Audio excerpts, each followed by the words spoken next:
নমস্কার, আমি মামনি আর মামনি দিদি AWW ইউটিউব চ্যানেলে আপনাদের সবাইকে স্বাগত। 2026-এর পোষণ পখওয়াড়াতে যে থিম এবং অ্যাক্টিভিটিগুলো আপনারা সাবমিট করছেন তার ভিত্তিতে রেজুলেশন খাতা আপনারা কিভাবে লিখবেন চলুন দেখে নিয়ে আজকের এই ভিডিওতে। আজকে আমরা 23/5/2026 তারিখে রেজুলেশন খাতাটি কিভাবে লিখবেন চলুন দেখিয়ে দিই। সবার উপরে নিজের নিজের অঙ্গনওয়াড়ি কেন্দ্রের নাম, কেন্দ্র নাম্বার এবং সেন্টার কোড নাম্বারটি লিখতে হবে। মাস লিখেছি দেখুন মে, সাল হচ্ছে 2026, তারিখ হচ্ছে 23/5/2026, সময় সকাল 10টা থেকে 11টা, স্থান অবশ্যই নিজের নিজের অঙ্গনওয়াড়ি কেন্দ্রের নাম, বিষয় মা শিশুর পুষ্টি, কার্যক্রম হচ্ছে পুষ্টির থালি সুস্থ পরিবার। কিভাবে লিখেছি খাতাটি, আমি কর্মী মামনি বাউরি দাস। আজ আমার কেন্দ্র এলাকার মায়েদের নিয়ে মাদার্স মিটিং করি। এই মিটিংয়ে মা ও শিশুর সঠিক পুষ্টি সম্পর্কে বিস্তারিত আলোচনা করা হয়। সকল মায়েদের বোঝানো হয় যে সুস্থ মা ও সুস্থ শিশুর জন্য প্রতিদিন সুষম ও পুষ্টিকর খাবার খাওয়া খুবই জরুরি।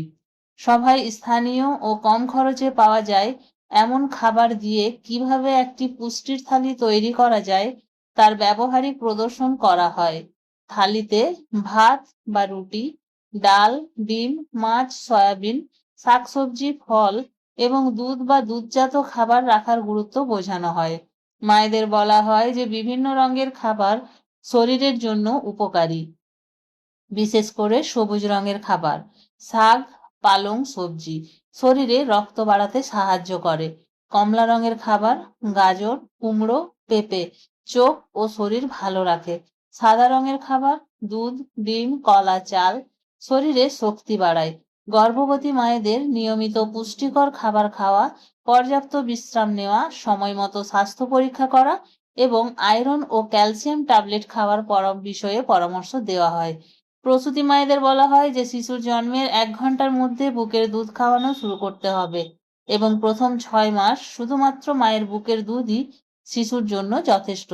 6 মাসের পর শিশুকে বুকের দুধের পাশাপাশি বাড়ির তৈরি নরম ও পুষ্টিকর পরিপূরক খাবার যেমন সুজি, খিচুড়ি, ডিম, ডাল, ভাত, মাখা ইত্যাদি দেওয়ার বিষয়ে আলোচনা করা হয়। মায়েদের হাত ধুয়ে পরিষ্কারভাবে খাবার তৈরি ও খাওয়ানোর গুরুত্ব বোঝানো হয়। এই সবার মূল বার্তা কি? সুষম খাবার, নিয়মিত যত্ন ও বুকের দুধ সুস্থ মা ও শিশুর মূল চাবিকাঠি। এরপর আমি আজকের মিটিং শেষ করি এবং মিটিং শেষে উপস্থিত সকলকে স্বাক্ষর করিয়ে নিয়ে নিজেই স্বাক্ষর করি। এই ছিল আমার আজকের ভিডিও। ভিডিওটি ভালো লাগলে একটি লাইক করবেন, আমার চ্যানেলে নতুন হয়ে থাকলে চ্যানেলটি সাবস্ক্রাইব করবেন এবং ভিডিওটি বেশি বেশি শেয়ার করবেন যাতে আমাদের অন্যান্য দিদিদের কাছে পৌঁছে যায়। আজ এই পর্যন্তই, আবার চলে আসবো আরো একটি নতুন ভিডিও নিয়ে। ততক্ষণ সবাই ভালো থাকুন, সুস্থ থাকুন। ওকে, বাই বাই।